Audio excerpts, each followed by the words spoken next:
প্রিয় অষ্টম শ্রেণীর শিক্ষার্থীবৃন্দ, আশা করি তোমরা সকলেই ভালো আছো। আমিও ভালো আছি। আমরা আজকে তোমাদের সাথে তোমাদের প্রথম অধ্যায় বিজ্ঞান বইয়ের প্রাণী জগতের শ্রেণীবিন্যাস নিয়ে আলোচনা করছিলাম। গত ক্লাসে আমরা নিডারিয়া এবং পরিফেরা এই দুটি পর্ব নিয়ে আমরা আলোচনা করেছি। তো আজকে আমরা প্লাটিহেলমিনথেস এটা নিয়ে আমি তোমাদের সাথে আলোচনা করব। প্লাটিহেলমিনথেস এর স্বভাব এবং বাসস্থান আমরা এখন একটু দেখি। এই পর্বের প্রাণীদের জীবনযাত্রা বেশ বৈচিত্র্যময়। এই পর্বের বহু প্রজাতি বহিঃপরজীবী বা অন্তঃপরজীবী হিসেবে অন্য জীবদেহের বাইরে বা ভিতরে বাস করে। তাহলে এরা কোথায় বাস করে? এরা হলো বহু প্রজাতির বহিঃপরজীবী বা অন্তঃপরজীবী হিসেবে অন্য জীবদেহের বাইরেও এবং ভিতরেও এরা বাস করতে পারে। তবে কিছু প্রজাতি মুক্তজীবী হিসাবে স্বাদু পানিতে আর কিছু প্রজাতি লবণাক্ত পানিতে বাস করে। এরা মুক্তভাবেও বাস করতে পারে স্বাদু পানিতে, আবার লবণাক্ত পানিতে, মানে সমুদ্রে তো থাকতে পারে, এবং খাল, বিল, পুকুর, হ্রদ, ঝর্ণা এগুলোতেও তারা মুক্তজীবী হিসেবে থাকতে পারে। এই পর্বের কোনো প্রাণী ভেজা বা স্যাঁতসেঁতে মাটিতে বাস করে। আবার কিছু এই প্রজাতির প্রাণীরা ভেজা স্যাঁতসেঁতে মাটিতেও বাস করতে পারে। তা আমরা দেখেছি এই যে প্লাটিহেলমিনথেস, এরা বেশ বৈচিত্র্যময়। এরা বহু প্রজাতি বহিঃপরজীবী বা অন্তঃপরজীবী হিসেবে জীবদেহের বাইরে এবং ভিতরে উভয় স্থানে থাকতে পারে। তবে কিছু প্রজাতি আবার মুক্তভাবে স্বাদু পানিতে এবং লবণাক্ত পানিতেও থাকে। আবার কিছু স্যাঁতসেঁতে মাটিতেও এবং ভেজা জায়গাতেও এরা থাকতে পারে। মানে 3 অবস্থায় থাকতে পারে এরা, লবণাক্ত পানিতে, মিষ্টি পানিতে, তারপরে স্যাঁতসেঁতে বা ভেজা জায়গায় থাকতে পারে, মাটিতে থাকতে পারে। আবার কিছু আবার বহিঃপরজীবী বা অন্তঃপরজীবী হিসেবে জীবের বাহিরে এবং ভিতরেও এরা বসবাস করে। সাধারণ বৈশিষ্ট্য এখন আমরা দেখি এদের বৈশিষ্ট্য কেমন। দেহ চ্যাপ্টা, উভয় লিঙ্গ। এদের দেহটা হবে চ্যাপ্টা এবং এরা উভয় লিঙ্গ। বহিঃপরজীবী বা অন্তঃপরজীবী, এটা কোনো প্রাণীর বাহিরেও থাকতে পারে, ভিতরেও থাকতে পারে। দেহ পুরু ইউটিকল দ্বারা আবৃত। এদের যে দেহ, এই দেহটা পুরু ইউটিকল দ্বারা আবৃত। দেহে চোষক ও আংটা থাকে। চোষক বা আংটা থাকে। এদের দেহে শিখা অঙ্গ নামে বিশেষ অঙ্গ থাকে।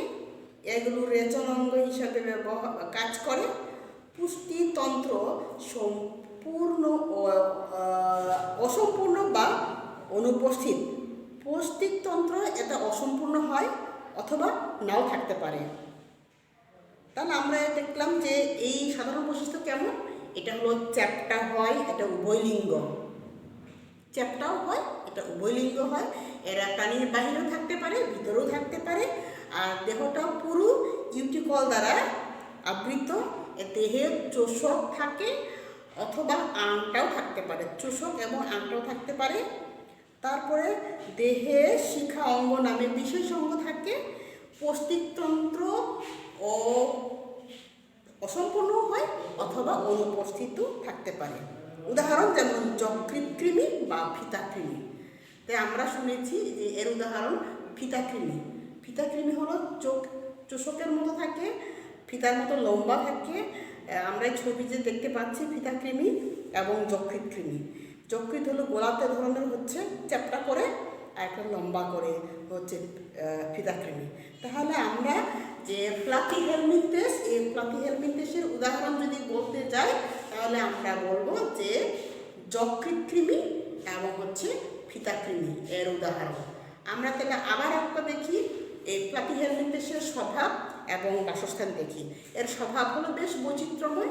এরা প্রাণীদেহের ভিতরেও থাকতে পারে, অন্তঃপরজীবী হিসাবে এবং পরজীবী হিসাবে বাইরেও থাকতে পারে।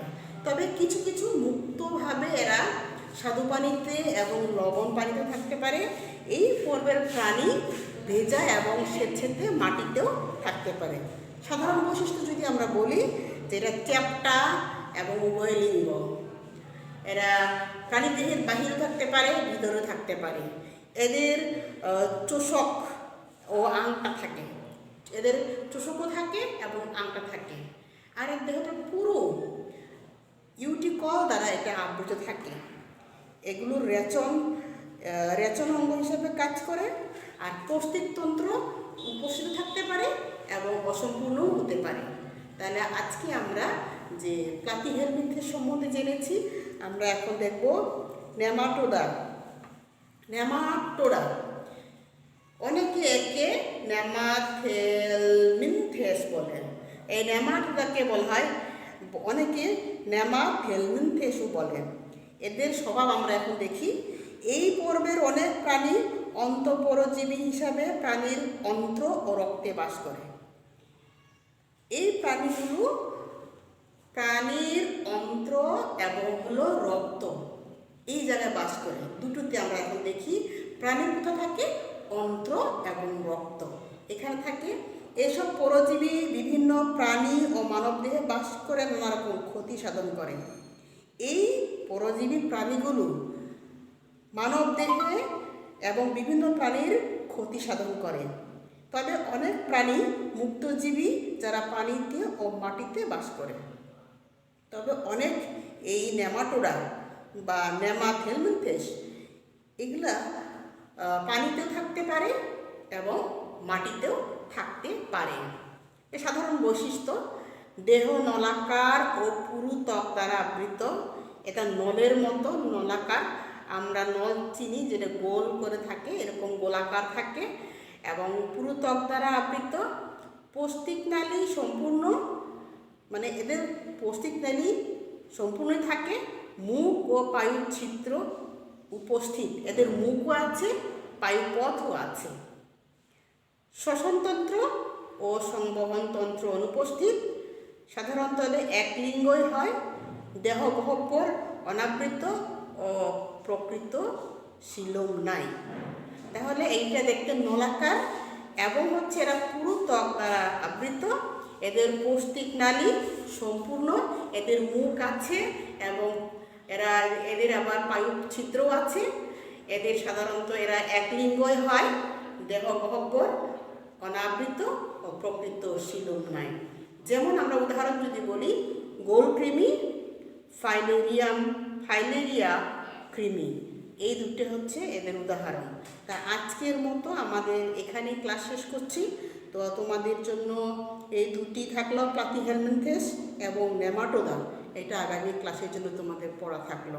সবাই ভালো থাকো এবং পড়া একটু মনোযোগ দিয়ে পড়ো। ধন্যবাদ।